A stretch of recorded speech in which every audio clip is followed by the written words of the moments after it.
গণ আন্দোলনের মুখে পদত্যাগ করে গত ৫ আগস্ট বোন শেখ রেহেনার সঙ্গে দেশ ছেড়ে ভারতে আশ্রয় নেন সাবেক প্রধানমন্ত্রী শেখ হাসিনা। কূটনৈতিক পাসপোর্টে দেশ ছাড়াই তিনি ভারতে বৈধভাবে ৪৫ দিন অবস্থান করতে পারবেন। তার এই ভিসার মেয়াদ শেষ হচ্ছে আজ। অন্যদিকে অন্তর্বর্তী সরকার তার কূটনৈতিক পাসপোর্ট বাতিল করে ফেলেছে। ফলে তার ভাগ্যে আসলে কি ঘটতে যাচ্ছে তা নিয়ে প্রশ্ন উঠেছে। সম্প্রতি ভারতীয় সংবাদ মাধ্যম জি নিউজের প্রতিবেদনে বলা হয়েছে, শুক্রবার থেকে শেখ হাসিনা কোনো আইনে ভারতে থাকবেন তা নিয়ে রাজনৈতিক মহলের প্রশ্ন দেখা দিয়েছে। প্রতিবেদনে বলা হয়েছে, মঙ্গলবার ভারতের পররাষ্ট্র মন্ত্রণালয়ের এক মুখপাত্র জানান, কূটনৈতিক পাসপোর্টে শেখ হাসিনা ভারতে থাকার মেয়াদ শেষ হলেও তাকে বাংলাদেশের হাতে তুলে দেওয়ার কোনো সম্ভাবনাই নেই।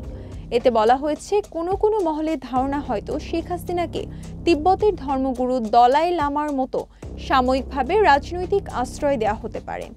বাংলাদেশ সরকার তার কূটনৈতিক পাসপোর্ট বাতিল করায় ভারতে থাকার বিষয়টি এখন দেশটির সিদ্ধান্তের ওপরেই নির্ভর করছে বলে প্রতিবেদনে উল্লেখ করা হয়েছে।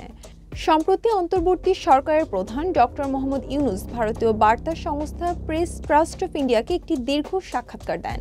এই সাক্ষাৎকারে গত সরকারের আমলে ঘটে যাওয়া নৃশংসতার ন্যায় বিচারের শেখ হাসিনাকে দেশে ফেরানোর প্রয়োজন বলে মন্তব্য করেন।